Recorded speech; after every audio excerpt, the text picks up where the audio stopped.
Ladies and gentlemen, success doesn't just happen. It's not luck. It's not a gift handed to a chosen few. Success is something you train for, and the greatest battlefield you'll ever face is not outside in the world, but inside your own mind. The thoughts you allow, the beliefs you feed, and the standards you set, those determine how far you go. If you want to change your life, you have to start by training your mind to think differently. Ladies and gentlemen, let me tell you something real. Success is not decided in a boardroom. It's not built in an office, and it doesn't just show up when the opportunity comes knocking. Success is decided long before that. It's decided in your mind. Your mind is the greatest battlefield you will ever step onto. Before you fight the world, before you face setbacks, before you confront doubters, you have to fight your own thoughts. That's where the real war begins, and if you don't win it up here, you don't win it anywhere else. Every day you wake up, there's a conversation going on in your head. One voice tells you it's too hard, that you're not qualified, that you should quit before you even start. And another voice tells you that you can make it, that you're capable, that you've got what it takes. The battle between those two voices is constant, and whichever one you feed is the one that wins. Most people lose the fight before they even get out of bed because they let doubt, fear, and insecurity take control of their thinking. That's why controlling your thoughts is the most important skill you'll ever master if you want success. Think about it. Your life today is a reflection of the thoughts you've allowed in your mind. If you keep thinking small, you keep living small. If you keep thinking about what you don't have, you'll keep living in lack. If you tell yourself every day that you're unlucky, then luck will keep passing you by. That's not because the world is against you. It's because your mind is not aligned with success. Your thoughts shape your belief. Your beliefs shape your actions, and your actions shape your results. It all starts with the thoughts. Now, controlling your thoughts doesn't mean you won't ever feel fear or doubt. Those emotions are natural. But it means you don't let them drive the car.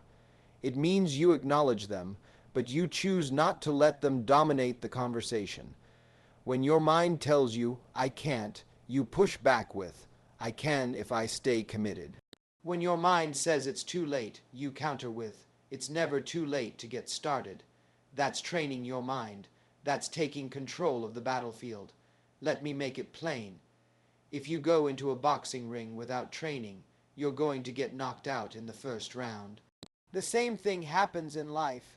If you don't train your mind every day, life is going to throw punches you can't handle.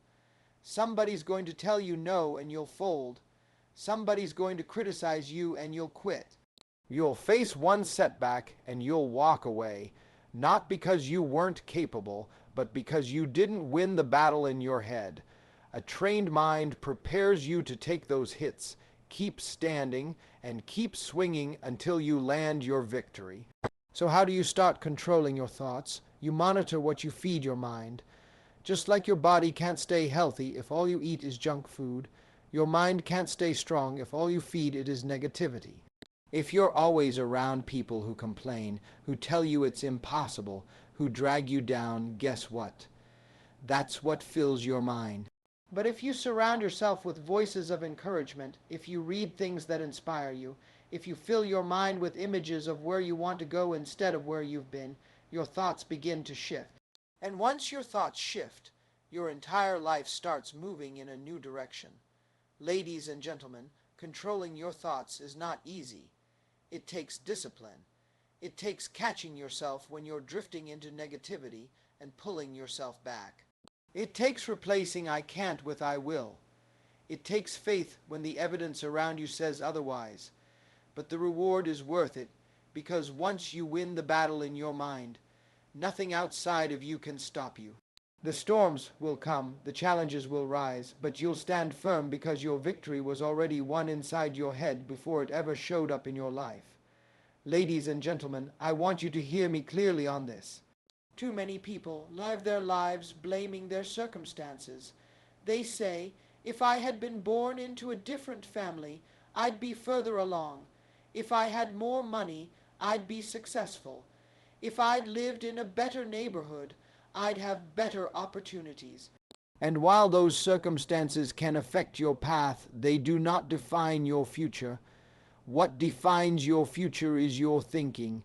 Circumstances don't shape your life, your thinking does. The way you interpret your situation, the meaning you give it, and the mindset you carry through it all, that's what determines the outcome. You can put two people in the exact same situation, and they will come out with two completely different results. One person sees a dead end, another sees an opportunity. One sees a failure, another sees a lesson. One sees a problem, another sees a challenge to grow from. The difference is not the circumstance, it's the way they think about the circumstance. And that's why successful people come out of tough places and rise, while others stay stuck in the same cycle. It's not luck, it's a mindset. I've seen people who had every reason to quit, every reason to say life wasn't fair, but they refused to let their thinking be limited by their surroundings. They trained their minds to see beyond what was right in front of them. They used their imagination, their belief, and their vision to pour themselves towards something greater. And then I've seen people with plenty of resources, plenty of opportunities, and plenty of chances, but because their thinking was negative, fearful, or small, they wasted every single advantage they had. It wasn't the circumstance that held them back, it was the way they thought about themselves. When you let circumstances control your life, you become a victim of everything happening around you.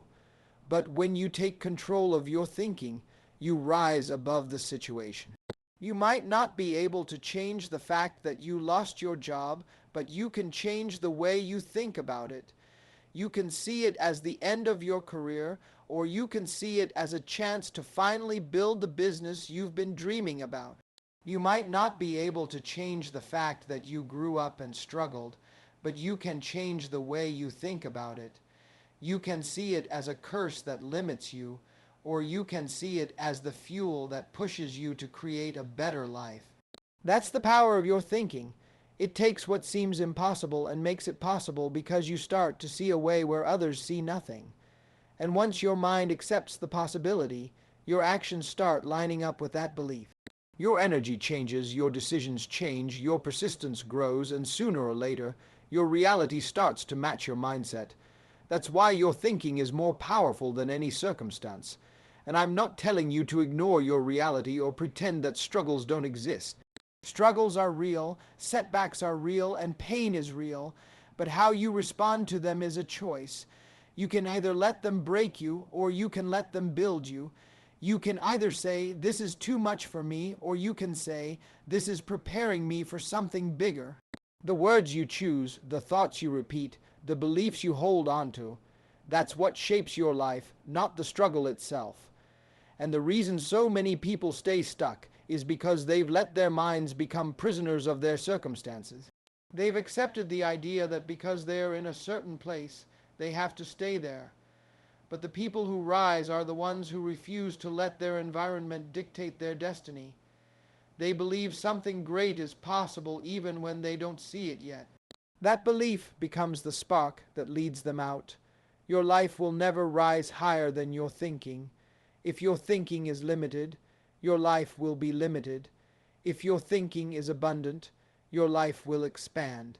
The challenge is not to escape your circumstances, it's to escape the prison of your own negative thoughts. Because once your mind is free, no circumstance can keep you bound. Ladies and gentlemen, I want you to picture your mind as a garden. Every single day, seeds are being planted in that soil. Some of those seeds are seeds of hope, belief, courage, and vision. Others are seeds of fear, doubt, negativity, and discouragement. The truth is, your mind doesn't decide what grows. It only grows what you allow to be planted and nurtured. If you let weeds take root and water them with your attention, they'll spread and choke out everything good. But if you intentionally plant seeds of success, nurture them with disciplines, and feed them with positive energy, your harvest will be abundance, fulfillment, and growth. The reason so many people never reach their potential is not because the soil is bad, but because they never take control of what they are planting. They wake up every morning and allow fear to drop a seed into their thoughts. They let other people's negativity scatter seeds of doubt in their garden. They turn on the news or scroll through social media and fill their minds with seeds of worry, anger, and comparison. And they look at their lives and wonder why nothing beautiful is growing. It's because they haven't been intentional gardeners of their own mind. You see, if you want success, you have to treat your mind with the same care a farmer treats his field. A farmer doesn't just throw seeds into the soil and walk away. He prepares the ground, he makes sure it's healthy, he plants carefully, and then he waters it every single day.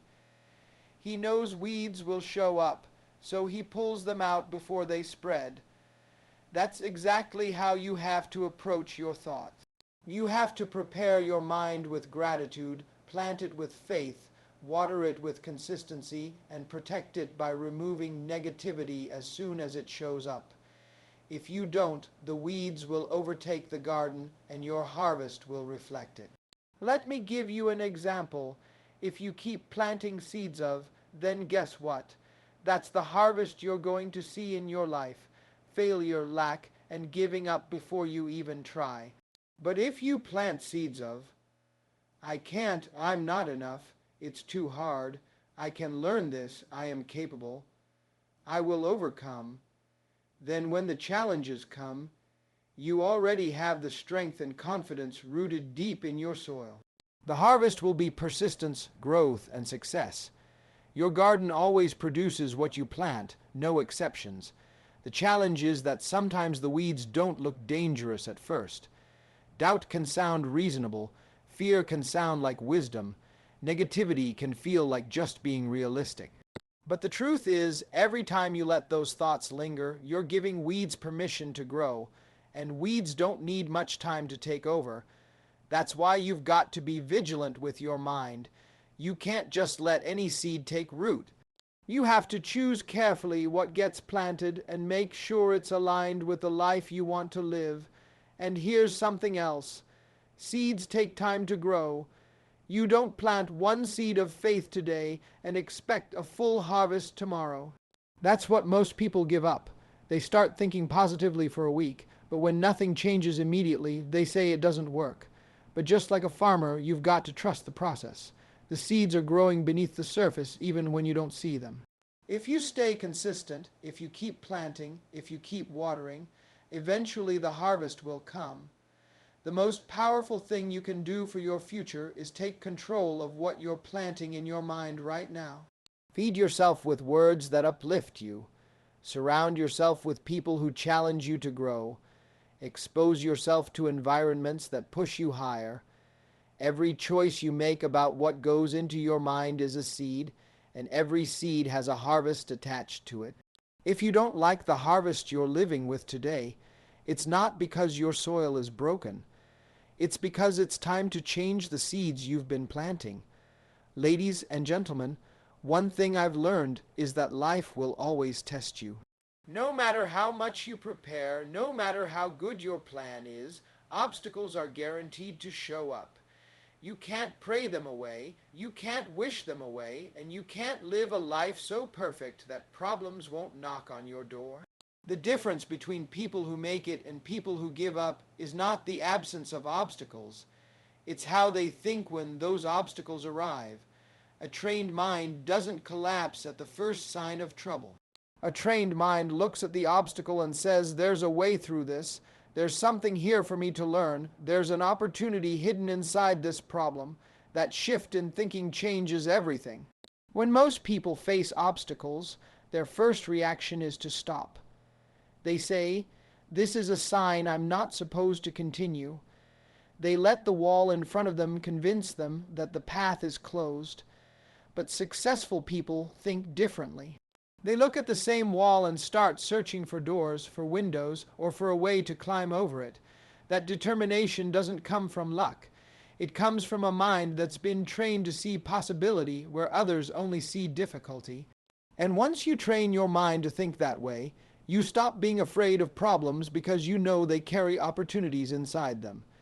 Think about the people you admire who have accomplished great things. Every single one of them faced obstacles that could have ended their journey. Some were told they didn't have the talent. Some lost everything they worked for. Some had doors slammed in their faces again and again. The reason they succeeded wasn't because their path was easy. It was because they trained their minds to turn those setbacks into setups for something greater. When someone else would have said, "This is over," they said, "This is my chance to grow stronger." That mindset is what separates winners from quitters. The truth is, obstacles are teachers. They show you where you need to improve, where you need to strengthen, and where you need to grow. But you can only see that if your mind is trained. An untrained mind looks at difficulty and only feels pain. A trained mind looks at the same difficulty and extracts the lesson. If you lose a job, the untrained mind says, "I'm done." The trained mind says, "Now I can build something of my own." If you fail at a project, the untrained mind says, "I should have never tried." The trained mind says, "Now I know what not to do, and next time I'll succeed." The obstacle doesn't change. It's the mind that determines the meaning. And here's the secret. When you start seeing obstacles as opportunities, they stop having the power to scare you. You start embracing them instead of running from them. You start asking, "What can I gain from this?" Instead of saying, "Why is this happening to me?" That change in attitude gives you resilience. And resilience is the fuel that keeps you moving when others quit. The people who rise to the top aren't the ones with the smoothest journeys. They're the ones with the strongest minds. Training your mind to see opportunities in obstacles doesn't happen overnight. It takes practice. You have to catch yourself when you're slipping into negativity. You have to remind yourself that setbacks are setups. You have to discipline yourself to search for the lesson instead of complaining about the problem. The more you do it, the stronger your mind becomes until eventually it's automatic. Every time a challenge comes, you immediately start asking, "How can I use this?" That's when you know your mind is trained for success.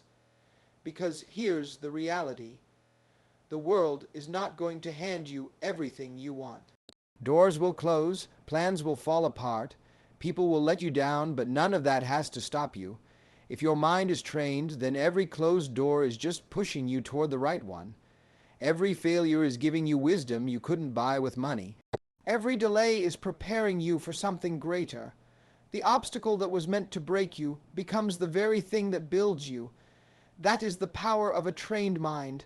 Ladies and gentlemen, the words you speak have more power than you realize.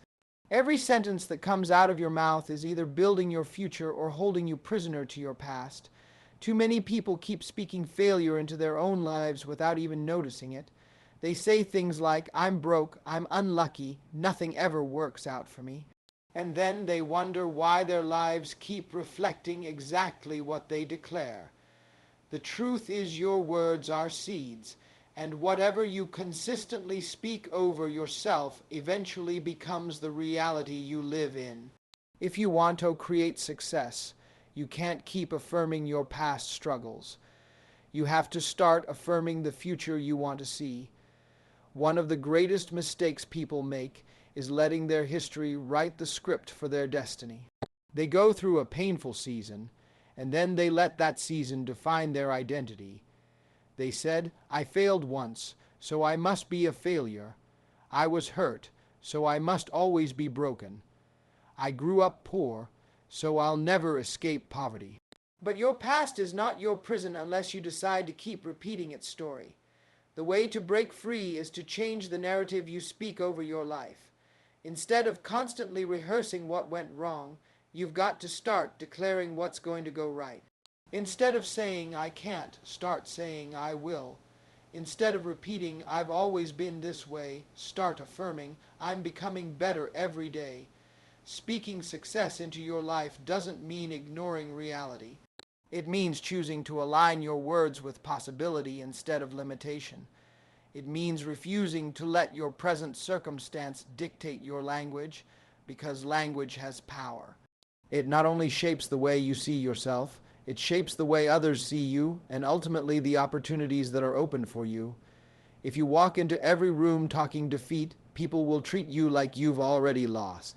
But if you walk in speaking confidence, vision, and determination, doors will open that were never available to you before. The reason affirmations matter is because they reprogram your mind. Your brain listens to the words you speak. If you keep repeating negative statements, your mind starts accepting them as truth, and you act according to those beliefs. But if you start speaking powerful affirmations about your future, your mind begins to shift, and you start seeing yourself in a new light. That's when you begin to act differently, take bolder steps, and pursue bigger goals because you've convinced yourself that success is possible. Now, this doesn't happen overnight. At first, speaking success might feel strange, even fake. You might be standing in a small apartment saying, "I'm building wealth." You might be struggling with a job you hate while declaring, "I'm walking into my purpose." People around you might laugh or call it unrealistic. But the truth is, every successful person started by speaking what wasn't visible yet, declared their vision until it became their reality. You got to speak it before you see it, because the words you speak today plant the seeds for the life you'll live tomorrow. And here's something important. Stop repeating the past unless you're sharing it as a testimony of how far you've come. Too many people keep themselves stuck by constantly saying, "I've always struggled. I've always been unlucky. This is just who I am." No, that's who you were. That was one chapter.